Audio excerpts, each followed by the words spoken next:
श्रीगुरुभ्यो नमः। नारायणाय परिपूर्णगुणार्णवाय विश्वोदयस्थितिलयो नियतिप्रदाय ज्ञानप्रदाय विबुधासुरसौख्यदुःखसत्कारणाय वितताय नमो नमस्ते। देवं नारायणं नत्वा सर्वदोषविवर्जितं परिपूर्णं गुरुंश्चान्न गीतार्थं वक्ष्यामि लेशतः। समस्तगुणसम्पूर्णं सर्वदोषविवर्जितं नारायणं नमस्कृत्य गीता तात्पर्यमुच्यते। नारायणं सुरगुरुं जगदेकनाथं नारायणं सुरगुरुं जगदेकनाथं भक्तप्रियं सकललोकनमस्कृतं च त्रैगुण्यवर्जितमजं विभुमाद्यमीशं वन्दे भवघ्नममरासुरसिद्धवन्द्यं। नारायणं नमस्कृत्य नरं चैव नरोत्तमं देवीं सरस्वतीं व्यासं ततो जयमुदीरयेत्। कृष्णाय वासुदेवाय हरे परमात्मने प्रणतः क्लेशनाशाय ಗೋವಿಂದಾಯ ನಮೋ ನಮಃ. ಶ್ರೀ ಗುರುಭ್ಯೋ ನಮಃ. ಶ್ರೀಮದ್ ಭಗವದ್ಗೀತೆಯ 7ನೇ ಅಧ್ಯಾಯ 22ನೇ ಶ್ಲೋಕ.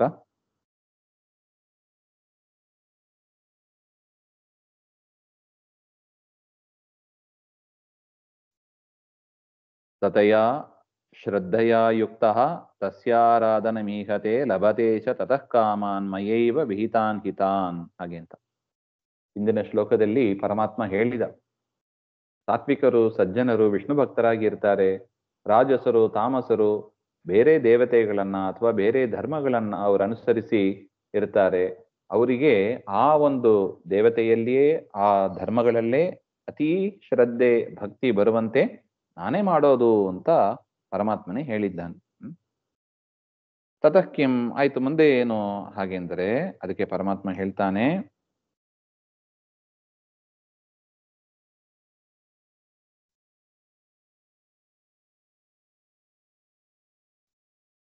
ಭಕ್ತಃ ಸ್ವತಃ ವಿಷ್ಣು ಭಕ್ತಃ ಏವ ಯಹ, ಯಾವ ವಿಷ್ಣು ಭಕ್ತನಾಗಿ ಇರ್ತಾನೆ ಅವನು ಜ್ಞಾತ್ವಾಪಿ ವಿಷ್ಣುಂ ಕಾರಣಾಂತರವಶಾದೇವ ಬ್ರಹ್ಮಾದಿತನುಂ, ಒಬ್ಬ ವಿಷ್ಣು ಭಕ್ತನಾಗಿ ಇರ್ತಾನೆ. ಆದರೆ ಯದ್ಯಪಿ ಅವನಿಗೆ ಗೊತ್ತಿದೆ ವಿಷ್ಣುವೇ ಸರ್ವೋತ್ತಮ, ವಿಷ್ಣುವೇ ಜಗಜ್ಜನ್ಮಾದಿಕರ್ತ ಹಾಗೆ ಅಂತ ಗೊತ್ತಿದೆ, ಜಗತ್ತಿನ ಸೃಷ್ಟಿ ಸ್ಥಿತಿ ಲಯ ಕಾರಣ ಗೋವಿಂದ ಅಂತ ಗೊತ್ತಿದೆ.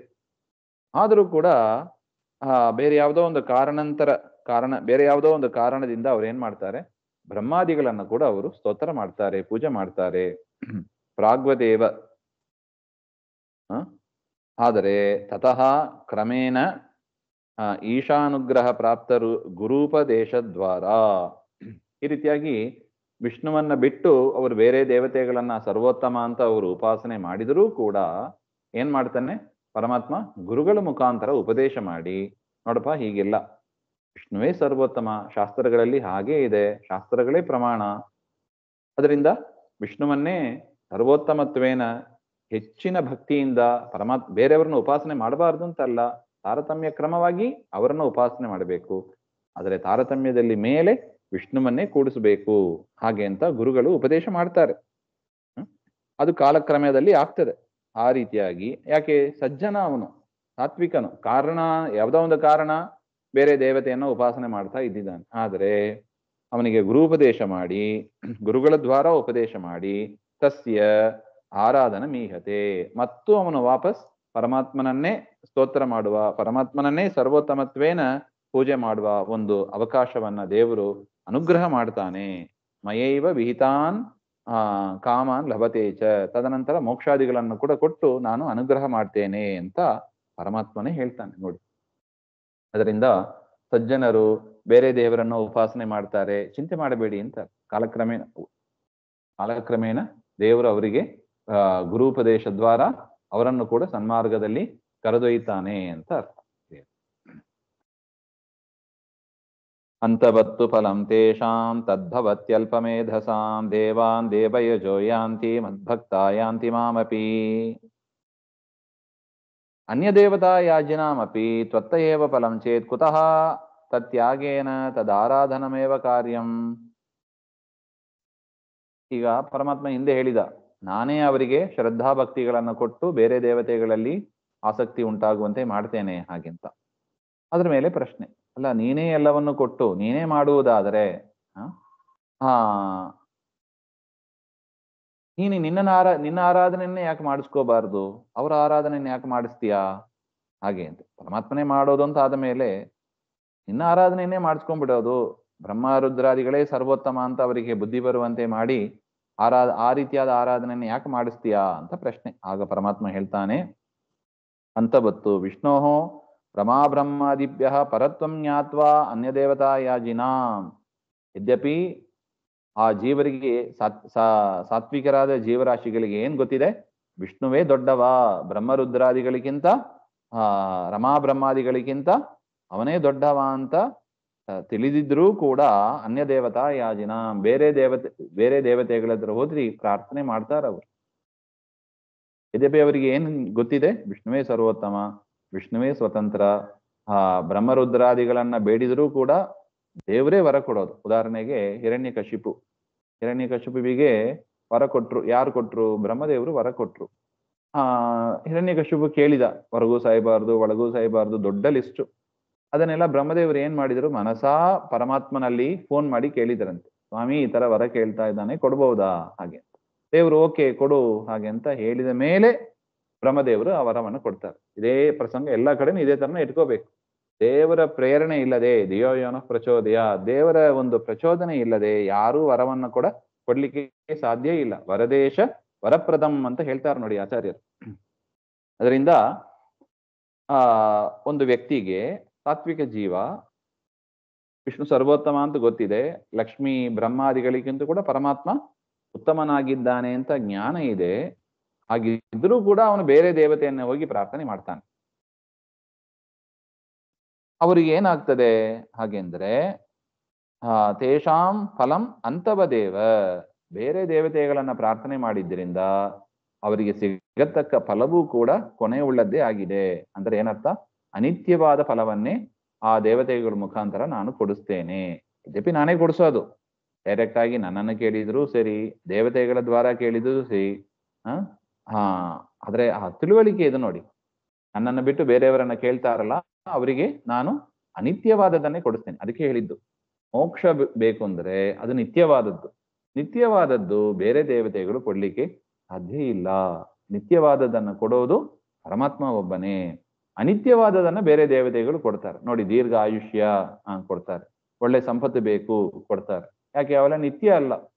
ಆರೋಗ್ಯ ಬೇಕು ಕೊಡ್ತಾರೆ, ಆಯುಷ್ಯ ಬೇಕು ಕೊಡ್ತಾರೆ. ಅದರ ಸಾಯ್ಲೇಬಾರ್ದು ಕೊಡಲ್ಲ. ನಿತ್ಯವಾದದ್ದು ಸಾಯ್ಲೇಬೇಕು, ಏನೇ ಆಗ್ಲಿ ಸಾಯ್ಲೇಬೇಕು. ನಿತ್ಯವಾದದ್ದನ್ನ ದೇವರು ಮಾತ್ರ ಕೊಡೋದು, ಅನಿತ್ಯವಾದದ್ದನ್ನ ಬೇರೆ ದೇವತೆಗಳು ಕೊಡ್ತಾರೆ. ಅದರಿಂದ ಒಂದು ಸಾತ್ವಿಕ ಜೀವ ಬೇರೆ ದೇವತೆ ಗೊತ್ತಿದೆ ಅವನಿಗೆ, ವಿಷ್ಣು ಸರ್ವೋತ್ತಮ ಅಂತ ಗೊತ್ತಿದೆ, ಆದ್ರೂ ಕೂಡ ಬೇರೆ ದೇವತೆಯನ್ನ ಪ್ರಾರ್ಥನೆ ಮಾಡ್ತಾನೆ. ಅವ್ರೇನ್ ಕೊಡ್ತಾರೆ? ಅನಿತ್ಯವಾದದನ್ನೇ ಕೊಡ್ತಾರೆ ಅಂತ ಒಟ್ಟು. ಅಲ್ಪಮೇಧಸಾಂ ಅಲ್ಪಫಲ ಏವ ಬುದ್ಧಿಮತ್ವಾತ್ ಕಥಂ ಅಂತವತ್ವಂ ಇತ್ಯತಃ ದೇವಾನ್. ವಿಷ್ಣುತ್ಕರ್ಷಂ ಜ್ಞಾತ್ವ, ವಿಷ್ಣುವೇ ಸರ್ವೋತ್ತಮ ಅಂತ ಗೊತ್ತಿದ್ರೂ ಕೂಡ ಬ್ರಹ್ಮಾದಿ ದೇವತಾ ಯಾಜಿನಃ, ಬ್ರಹ್ಮರುದ್ರಾದಿ ದೇವತೆಗಳನ್ನ ಪ್ರಾರ್ಥನೆ ಮಾಡಿದರೆ ಬ್ರಹ್ಮಾದಿ ದೇವಾನ್ ಯಾಂತಿ ನತು ಮಾಂ, ಅವರು ಹೋಗಿ ಸೇರೋದು ಎಲ್ಲಿ? ಬ್ರಹ್ಮರುದ್ರಾದಿಗಳನ್ನೇ ಸೇರ್ತಾರೆ ಹೊರತು ನನ್ನನ್ನು ಅವರು ಸೇರೋದಿಲ್ಲ, ನನ್ನ ಲೋಕಕ್ಕೆ ಬರೋದಿಲ್ಲ. ಅತಃ ಅಂತವತ್ ಫಲಂ, ಅದರಿಂದ ಅವರಿಗೆ ಫಲ ಅಂತವತ್ತಾಗಿ ಇರ್ತದೆ, ಕೊನೆ ಉಳ್ಳದ್ದಾಗಿ ಇರ್ತದೆ. ಉದಾಹರಣೆಗೆ ಬ್ರಹ್ಮದೇವರ ಜೊತೆಗೆ ಬ್ರಹ್ಮಲೋಕಕ್ಕೆ ಹೋಗ್ತಾರೆ ಅಂತ ಇಟ್ಕೊಳ್ಳೋಣ. ಪ್ರಳಯ ಕಾಲದಲ್ಲಿ ಬ್ರಹ್ಮಲೋಕವು ನಾಶವಾಗಿ ಬಿಡುತ್ತದೆ. ಏನ್ ಮಾಡ್ಬೇಕು? ಮತ್ತೆ ಹುಟ್ಟಿ ಬರ್ಬೇಕು ಅವರಷ್ಟೇ. ಅದರಿಂದ ಬ್ರಹ್ಮಲೋಕದಲ್ಲಿ ಇದ್ದ ಕೂಡಲೇ ಮೋಕ್ಷ ಆಗಿಬಿಡುತ್ತದೆ ಅಂತ ತಿಳಿಬಾರ್ದು. ಬ್ರಹ್ಮಲೋಕದಲ್ಲಿ ಇದ್ದರೂ ಕೂಡ ತಮಲೋಕವೇ ಎರಡನೇ ಮಾತಲ್ಲ. ಆದರೆ ಬ್ರಹ್ಮದೇವತೆಗಳೇ ದೊಡ್ಡವರು ಅಂತ ತಿಳಿದು ಉಪಾಸನೆ ಮಾಡಿ ಆ ಲೋಕದಲ್ಲಿ ಕೆಲವರು ಇರ್ತಾರೆ. ಅವರಿಗೆ ಆ ಲೋಕ ನಾಶ ಆದ ಮೇಲೆ ಮತ್ತೆ ಅವರಿಗೆ ಸಂಸಾರ ಇದ್ದೇ ಇರುತ್ತದೆ. ಆದರೆ ಯಾರು ನನ್ನನ್ನ ಸರ್ವೋತ್ತಮ ಅಂತ ಹೇಳಿದು ನನ್ನನ್ನು ಉಪಾಸನೆ ಮಾಡ್ತಾರೆ ಅವರಿಗೆ ನನ್ನ ಲೋಕ ಬರ್ತದೆ. ನನ್ನ ಲೋಕ ಅದು ನಿತ್ಯವಾದದ್ದು ಅಂತ. ವೈಕುಂಠಾದಿ ಲೋಕ, ಶ್ವೇತದ್ವೀಪ, ಅನಂತಾಸನ, ವೈಕುಂಠ ಇವೆಲ್ಲ ನಿತ್ಯವಾದ ಲೋಕಗಳು ಅಂತ. ಅಲ್ಲಿ ಹೋದ್ರೆ ಮತ್ತೆ ವಾಪಸ್ ಭೂಮಿಗೆ ಹುಟ್ಟಿ ಬರಬೇಕಾಗಿಲ್ಲ ಅಂತ ಒಟ್ಟು. ಅದರಿಂದ ಬ್ರಹ್ಮಾದಿ ದೇವತೆಗಳನ್ನ ಉಪಾಸನೆ ಮಾಡಿದರೆ ಅವ್ರ ಲೋಕಕ್ಕೆ ಹೋಗ್ತಾರೆ. ಅವ್ರ ಲೋಕ ಅದು ಅನಿತ್ಯವಾದದ್ದು. ಅದರಿಂದ ಅನಿತ್ಯವಾದ ಫಲ ಅಂತ ಹೇಳಿದ್ದು, ಅಲ್ಪ ಫಲ ಅಂತ ಹೇಳಿದ್ದು ಅಂತ ಪರಮಾತ್ಮ ಹೇಳ್ತಾನೆ. ಮದ್ಭಕ್ತಾಸ್ತು ಮಾಮಪಿ ಯಾಂತಿ, ನನ್ನ ಭಕ್ತರು ದೇವಾನ್ ಪ್ರಾಪ್ಯಾಂತೆ ಮಾಮಪಿ ಯಾಂತಿ ಅತಃ ಅನಂತಂ ತೇಷಾಂ ಫಲಂ ತಸ್ಮಾ ಮದಾರಾಧನಂ ಪ್ರಾಧಾನ್ಯೇನ ಅನ್ಯ ದೇವತಾರಾಧನಂ ಚ ಪರಿವಾರತೆಯ ಕಾರ್ಯಂ. ಎಷ್ಟು ಚೆನ್ನಾಗಿ ರಾಯರು ಸಂಗ್ರಹ ಮಾಡ್ತಾರೆ ನೋಡಿ. ಅದರಿಂದ ನಾನು ಕೊಡುವ ಫಲ ನಿತ್ಯವಾದದ್ದು, ಬೇರೆ ದೇವತೆಗಳು ಕೊಡುವ ಫಲ ಅನಿತ್ಯವಾದದ್ದು. ಆ ಕಾರಣದಿಂದ ನನ್ನನ್ನೇ ಪ್ರಧಾನವಾಗಿ ನನ್ನ ಭಕ್ತರು ಪೂಜೆ ಮಾಡ್ತಾರೆ, ಬೇರೆ ದೇವತೆಗಳನ್ನ ಪರಿವಾರತೆಯ ಪೂಜೆ ಮಾಡ್ತಾರೆ. ಇದು ಕಾರ್ಯಂ, ಕರ್ತುಂ ಯೋಗ್ಯಂ ಕಾರ್ಯಂ, ಈ ರೀತಿಯಾಗಿ ಮಾಡಬೇಕು ಅಂತ ಪರಮಾತ್ಮನ ಆಜ್ಞೆ ಇದು. ಬೇರೆ ದೇವತೆಗಳನ್ನ ಸರ್ವೋತ್ತಮತ್ವೇನ ಪೂಜೆ ಮಾಡಬಾರದು. ಯಾರ ಪೂಜೆ ಆಗಲಿ ಪರಮಾತ್ಮನದ್ದೇ ಪೂಜೆ ಅದು.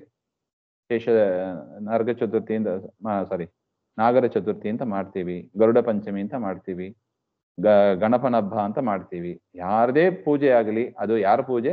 ವಿಷ್ಣುವಿನ ಪೂಜೆನೇ ಅದು. ಯಾಕೆ? ಅವರ ಅಂತರ್ಯಾಮಿಯಾಗಿ ವಿಷ್ಣುವೇ ಆ ಪೂಜೆಯನ್ನು ಸ್ವೀಕಾರ ಮಾಡ್ತಾನೆ ಅಂತ ವೈಷ್ಣವರು ಈ ರೀತಿಯಾಗಿ ಪೂಜೆ ಮಾಡ್ತಾರೆ. ಆದ್ರೆ ಬೇರೆ ದೇವಾಲಯಗಳಲ್ಲಿ ವಿಷ್ಣು ಭಕ್ತರಿಲ್ಲದಿದ್ದವರು ಅವ್ರು ಹೆಂಗ್ ಪೂಜೆ ಮಾಡ್ತಾರೆ? ಆ ದೇವತೆಗೆ ಅಷ್ಟೇ ಪೂಜೆ, ಅಂತರ್ಯಾಮಿ ಅಂತ ಚಿಂತನೆ ಇರೋದಿಲ್ಲ ಅವರಿಗೆ. ಅದರಿಂದ ಅವ್ರು ಕೊಡುವ ಫಲ ಏನಾಗ್ತದೆ? ನಿತ್ಯವಾಗಿ ಆಗ್ತದೆ. ನಿತ್ಯ ಫಲವನ್ನು ಕೊಡುವ ಸಾಮರ್ಥ್ಯ ಅವರಿಗೆ ಇರೋದಿಲ್ಲ. ಅದರಿಂದ ನಿತ್ಯ ಫಲ ಬೇಕು ಅಂತ ಅನಿಸುವವರು, ನನ್ನ ವಿಷ್ಣುವಿನ ಭಕ್ತರಾಗಿ ಇರತಕ್ಕವರು, ವಿಷ್ಣುವನ್ನೇ ಸರ್ವೋತ್ತಮ ಅಂತ ತಿಳಿದು ಅವನನ್ನು ಪೂಜೆ ಮಾಡಬೇಕು. ಉಳಿದ ಬ್ರಹ್ಮರುದ್ರಾದಿ ದೇವತೆಗಳನ್ನೆಲ್ಲ ಪರಿವಾರತೆಯ ಪೂಜೆ ಮಾಡಬೇಕು. ತಿರಸ್ಕಾರ ಮಾಡುವಂತೂ ಇಲ್ಲ ವೈಷ್ಣವರು. ಅವರನ್ನು ತಿರಸ್ಕಾರ ಮಾಡಿದ್ರೆ, ಅವಮಾನ ಮಾಡಿದ್ರೆ ಅದು ದೇವರಿಗೆ ಆದ ಅವಮಾನದಂತೆ. ಅವರು ಅವಮಾನವೂ ಮಾಡಬಾರ್ದು. ಹಾಗೆಂತ ಅವರನ್ನ ಸರ್ವೋತ್ತಮ ಅಂತನೂ ಕೂಡಿಸಬಾರ್ದು. ಸರ್ವೋತ್ತಮ ಅಂತ ವಿಷ್ಣುವನ್ನೇ ಕೂಡಿಸಿ ಉಳಿದ ದೇವತೆಗಳನ್ನೆಲ್ಲ ತಾರತಮ್ಯ ಕ್ರಮವಾಗಿ ತಿಳಿದು, ಯಾರ್ಯಾರ ಸ್ಥಾನ ಎಷ್ಟು ಅಂತ ತಿಳಿದು ಅದಕ್ಕೆ ತಕ್ಕಂತೇನೆ ಪೂಜೆಯನ್ನ ಮಾಡಬೇಕು. ಆಗಲೇ ಅವರಿಗೂ ಸಂತೋಷ, ಪರಮಾತ್ಮನ ಅನುಗ್ರಹವೂ ಕೂಡ ಸಿಗ್ತದೆ. ಇಲ್ಲದಿದ್ದರೆ ಅನಿತ್ಯವಾದ ಸ್ಥಾನ ಸಿಗ್ತದೆ ಅಂತ ಇಷ್ಟು ವಿಚಾರ.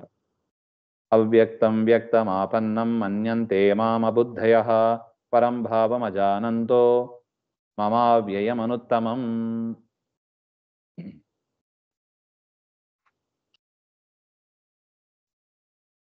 ನನು ಕೋ ವಿಶೇಷಃ ತವ ಅನ್ಯೇಭ್ಯಃ ಬ್ರಹ್ಮಾದಿಭ್ಯಃ ಏನ ತ್ವಾಂ ಪ್ರಾಪ್ತಾನಾಂ ಅನಂತಫಲಂ ದೇವಾನ್ ಪ್ರಾಪ್ತಾನಾಂ ಅಂಥವತ್ ಫಲಂ ಇತ್ಯತಃ. ಏನು ವಿಶೇಷ ಇದೇನು? ನಿನ್ನನ್ನು ಹೊಂದಿದರೆ ಅನಂತವಾದ ಫಲ, ಅಂದ್ರೆ ಕೊನೆ ಇಲ್ಲದ ನಿತ್ಯವಾದ ಫಲ ಅಂತ ಹೇಳ್ತಿ. ಬೇರೆಯವರನ್ನ, ಬೇರೆ ದೇವತೆಗಳನ್ನ ಉಪಾಸನೆ ಮಾಡಿದರೆ ಸರ್ವೋತ್ತಮತ್ವೇನ ಆಗ ಅನಿತ್ಯ ಫಲ ಅಂತ ಹೇಳ್ತಿ. ಏನ್ ಹಾಗೆಂದರೆ ಹಾಗೆ ಅಂತ ಅದರ ವಿಚಾರವನ್ನು ಇಲ್ಲಿ ತಿಳಿಸ್ತಾ ಇದ್ದಾರೆ. ಅಬುದ್ಧಯ ಅಂದ್ರೆ ಅಜ್ಞಾನಿಗಳು, ಪರಂ ಇತರ ವಿಲಕ್ಷಣಂ, ಅನುತ್ತಮಂ ಉತ್ತಮರಹಿತಂ, ಅವ್ಯಯಂ ಮಮ ಭಾವಂ ಪ್ರಮಾಣ ಅವ್ಯಭಿಚರಿತತ್ವ ರೂಪಂ ಯಾಥಾರ್ಥ್ಯಂ ಅಜಾನಂತಹ. ಅಜ್ಞಾನಿಗಳು ಸರ್ವೋತ್ತಮನಾದ, ನನಗೆ ಸಮಾನರೂ ಇಲ್ಲ, ನನಗಿಂತ ಉತ್ತಮರೂ ಇಲ್ಲ, ಅಂತಹ ಸ್ವಭಾವ ನನ್ನದ್ದು. ಅದನ್ನ ಪ್ರಮಾಣ, ಎಲ್ಲಾ ಪ್ರಮಾಣಗಳು ನನ್ನ ಗುಣಗಳನ್ನೇ ಹೇಳ್ತದೆ. ಆ ಪ್ರಮಾಣಗಳ ದ್ವಾರ, ಶಾಸ್ತ್ರದ ದ್ವಾರ ನನ್ನನ್ನು ಸರಿಯಾಗಿ ತಿಳಿಯದೆ, ಯಥಾರ್ಥವಾದ ನನ್ನ ಜ್ಞಾನವನ್ನ ಸರಿಯಾಗಿ ಪಡೆಯದೆ, ಅದಕ್ಕೆ ಆಚಾರ್ಯರ ಸಿದ್ಧಾಂತ ಓದಬೇಕು. ಮಧ್ವಾಚಾರ್ಯರ ಸಿದ್ಧಾಂತ, ಅವರ ಪರಂಪರೆ ಅದು ಶುದ್ಧ ಪರಂಪರೆ. ಬೇರೆಯವರು ಆ ಪ್ರಮಾಣಗಳ ಕೊಟ್ಟು ಹೇಳಿದರೂ ಕೂಡ ಸರಿಯಾದ ಅರ್ಥವನ್ನ ಅವರು ತಿಳಿದಿಲ್ಲ.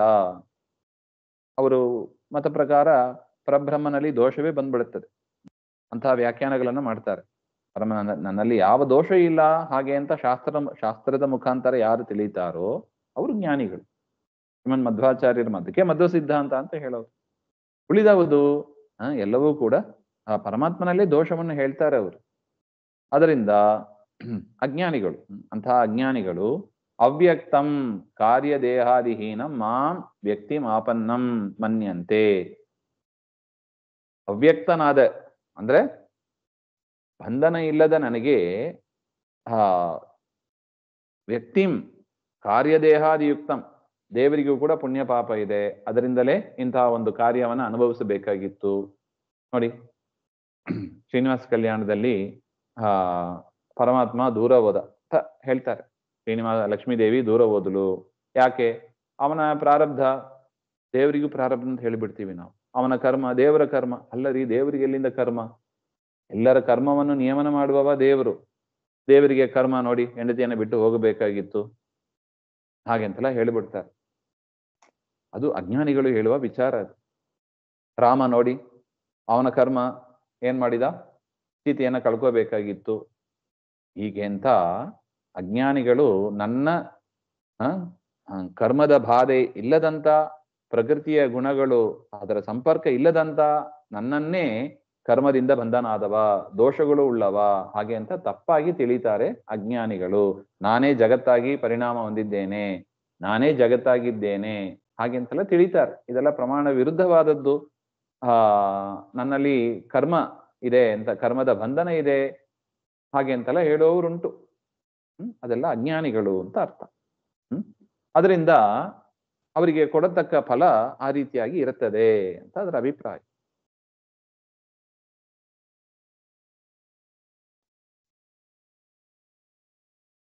ಇಲ್ಲಿ ಜೀವೈಕ್ಯಂ ಮನ್ಯಂತೆ ಇತ್ಯರ್ಥ ಅಂತ ಕೂಡ ಹೇಳ್ತಾರೆ. ಜೀವಬ್ರಹ್ಮ ಐಕ್ಯವನ್ನು ಕೂಡ ಕೆಲವರು ತಿಳಿತಾರೆ, ಅದು ಕೂಡ ಸರಿಯಲ್ಲ ಹಾಗೆ ಅಂತ ರಾಯರು ಇನ್ನೊಂದು ವ್ಯಾಖ್ಯಾನವನ್ನು ಕೂಡ ಮಾಡಿದ್ದಾರೆ.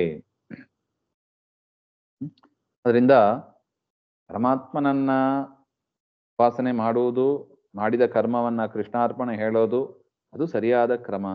ಉಳಿದ ದೇವತೆಗಳ ವಿಚಾರವನ್ನ ಬಂದಾಗ ಅವರ ಒಳಗಿರುವ ಅಂತರ್ಯಾಮಿ ಪೂಜೆ ಅಂತ ತಿಳಿದು ನಾವು ಆ ಕರ್ಮವನ್ನ ಪರಮಾತ್ಮನಿಗೆ ಸಮರ್ಪಣೆ ಮಾಡಬೇಕು ಅಂತ ವಿಚಾರವನ್ನ ಇಲ್ಲಿಗೆ ಹೇಳಿದ್ದಾರೆ. ಮುಂದಿನದ್ದು ಮತ್ತೆ ನೋಡೋಣ. ಶ್ರೀಮಧ್ವಾಂತರ್ಗತ ಶ್ರೀ ಕೃಷ್ಣ ಅರ್ಪಣಮಸ್ತು. ಶ್ರೀ ಹರೇ ನಮಃ.